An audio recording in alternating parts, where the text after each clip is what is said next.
बिस्मिल्लाहिर्रहमानिर्रहीम। आज नमाज ज़ोहर के मौके पर कुत्तापेट फ्रूट मार्केट की मस्जिद का हमने दौरा किया। इस दौरे में तहरीक मुस्लिम शबान के मेरे साथी और रफ़ीक़ कार मौजूद थे और सबसे हैरत की बात यह है कि मस्जिद को जाने के लिए पुलिस वहाँ रुकावटें खड़ी कर रही है और कोई सवारी को मस्जिद तक जाने की इजाज़त नहीं दी जा रही है और जो लोग आ रहे हैं उनके नाम रजिस्टर में लिखकर मस्जिद को छोड़ा जा रहा है। इसके माना ये है कि पुलिस गैर महसूस तरीक़े से उस मस्जिद को पहले वीरान करना चाह रही है और उसके बाद शायद मस्जिद को शहीद करने का मंसूबा हुकूमत रखती है। वहाँ दवाखाना बहरहाल समझिए कि तामीर किए जाने की बात चीफ़ मिनिस्टर ने असम्बली में कही है।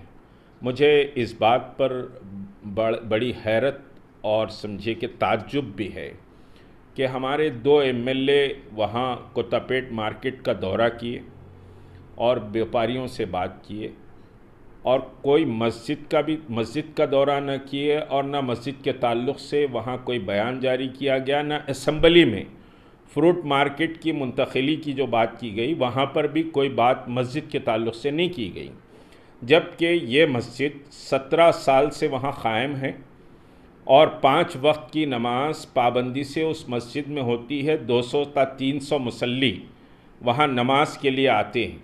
जुमा की नमाज करीब 2000 मुसल्ली वहाँ जुमा की नमाज़ अदा करते हैं।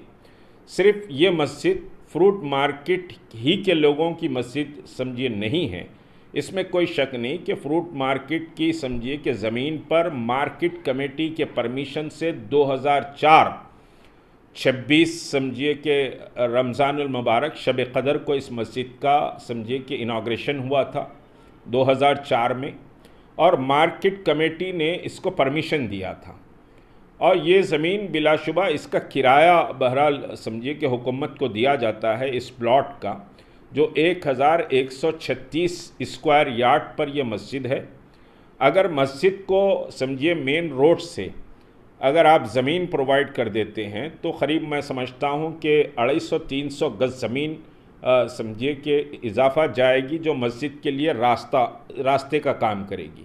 बीएसएनएल का ऑफिस जो समझिए फ्रूट मार्केट को लगा हुआ है उसी की दीवार से लगी हुई ये मस्जिद है और बड़ी मस्जिद है, आबाद मस्जिद है और फ्रूट मार्केट यहाँ से उठने से ये मस्जिद कोई वीरान नहीं होगी। अतराफ़ व अकनाफ़ में जो मुसलमान व्यापारी हैं और जो मुख्तलिफ़ मुसलमान वहाँ दुकानों पे काम करते हैं और फिर दिलसुख नगर समझिए कि एजुकेशन हब है, तो वहाँ बहुत से मुस्लिम लड़के भी वहाँ तालीम हासिल करने के लिए आते हैं। ये सब उस मस्जिद के मुसल्ली हैं और वहाँ पर कोई मस्जिद इस वक्त समझिए कि नहीं है, या तो फिर एलबी नगर को जाना पड़ता है या फिर समझिए कि दिलसुख नगर के बस स्टैंड के बाजू, तो मस्जिद भी वहाँ पर नहीं है और उस मार्केट के जितने मुसलमान हैं ये वहाँ इस मस्जिद के मुसल्ली हैं। मगर हुकूमत का इंटेंशन ये साफ क्लियर समझ में आता है कि फिर एक और मस्जिद को शहीद कर दिया जाए और मस्जिद को जाने के लिए बड़ी पाबंदियां लगाई गई। ख़ुद मैंने वहाँ पर एहतजाज किया और एहतजाज करके गाड़ी को अंदर लेना पड़ा, बहुत रुकावटें और बहुत तू मैं के बाद हम मस्जिद पहुँच सके। मस्जिद को जो भी जा रहे हैं वहाँ पर उनके नाम दर्ज किए जा रहे हैं, तो एक खौफ का माहौल, डर का माहौल पैदा किया जा रहा है। अगर ये ज़मीन समझिए कि मस्जिद जिस पर क़ायम है गुज़िश्ता 17 साल से, ये ज़मीन अगर हुकूमत की है तो हम समझिए कि इस ज़मीन को सब्सिडी रेट पर हुकूमत मुसलमानों को बेच दे, मुसलमान वो ज़मीन को ख़रीद लेंगे और मस्जिद की समझिए कि साहब मस्जिद की कमेटी को ये ज़मीन बेच दे, कोई कमर्शियल एक्टिविटी के लिए नहीं, बल्कि हम वहाँ पर वो मस्जिद को समझिए हुकूमत सब्सिडी रेट पर बेच सकती है। ऐसा बहुत से जगह हुआ है। तो ये मस्जिद को शहीद समझिए कि अगर हुकूमत करेगी तो बहुत मसाइल पैदा होंगे और तेलंगाना हुकूमत पर समझिए कि पहले ही मसाजिद की शहादत के दाग लगे हुए हैं ऐसा समझा जाएगा कि तेलंगाना हुकूमत इंटेंशनली मसाजिद को शहीद करने का काम कर रही है। आप अगर मस्जिद की ज़मीन की कीमत लेना चाहते हैं तो समझिए कि मुसलमान तैयार हैं। हम इस सिलसिले में समझिए कि जो मुतल्लिक़ा वज़रा हैं और ख़ुद होम मिनिस्टर साहब हैं उनसे भी हम मुलाकात करेंगे। बाज़ाब्ता एक मेमोरेंडम दिया जाएगा। हुकूमत अगर सब्सिडी रेट पर ये ज़मीन समझिए कि मस्जिद कमेटी को फ़रोख्त कर देती है तो मुसलमान इसको ख़रीदने के लिए तैयार हैं और मस्जिद की तामीर हम मस्जिद समझिए कि कर लेंगे। कोई रुकावट दवाखाने के बनने में मस्जिद कोई रुकावट नहीं है। मस्जिद बिल्कुल कोने में समझिए कि दीवार से लगे हुए एरिए पर मस्जिद है। कोई प्लान में या कोई रुकावट मस्जिद की वजह से नहीं होगी।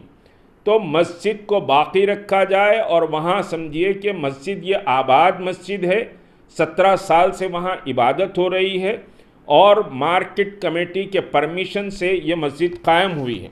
दूसरी जो बात है कि 2001 में ही रजिस्ट्रेशन समझिए आप government of Telangana registration and installment department जो सोसाइटी रजिस्ट्रेशन है उसका समझिए बाज़ाब्ता रजिस्ट्रेशन भी किया गया है और समझिए कि उसकी कमेटी 2001 में ही Jama Masjid fruit market society के तहत रजिस्टर की गई है कमेटी। तो बाज़ाब्ता एक कमेटी है और वो कमेटी समझिए कि साहब मस्जिद की ज़मीन सब्सिडी रेट पर ख़रीदेगी। हुकूमत अपना दिल ज़रा बड़ा करे इस सिलसिले में। मस्जिद की शहादत हुकूमत की नेक नामी पर एक बड़ा समझिए कि सियाह दाग लगेगा। पहले इस सेक्रेटेरिएट के मसाजिद और एक खाने की मस्जिद अंबरपेट की और समझिए कि दूसरे मसाइल खम्मम की मस्जिद, ये सब हुकूमत पर पहले ही समझिए कि दाग लगे हुए हैं। अगर तेलंगाना हुकूमत अपने दिल को समझिए ज़रा बड़ा करती है तो यकीनी तौर पर हम उसका खैर मकदम करेंगे। और फिर दूसरी समझिए कि बात है, मैं दूसरे मौके पर कहूँगा कि भाई वक्त ज़मीन पर फ्रूट मार्केट का ख़याम समझ में नहीं आया। हुकूमत को चाहिए कि फ्रूट मार्केट